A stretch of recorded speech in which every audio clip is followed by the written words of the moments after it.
So the 6 KPIs that I like to look at or start with for any trades business are these. So the overhead percentage is going to show you how much of your revenue is consumed by non-direct costs. So that can be, your office and admin staff, rent, utilities, software, insurance, vehicles, advertising and marketing.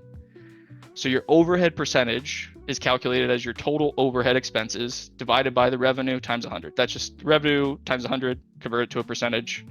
That way we can compare it across multiple industries. Now, again, all of these benchmarks are going to be different for the different size business. That solo guy, he probably doesn't have a ton of overhead. The business that's doing 10 million, overhead percentage is probably a bit different.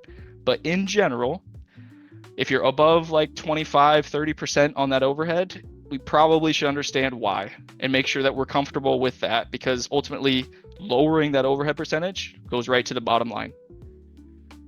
Typically what I see is successful, healthy businesses, and what I had found as industry benchmarks is if you're in that 15 to 25%, that's where you're going to be, in an acceptable, healthy range with your overhead.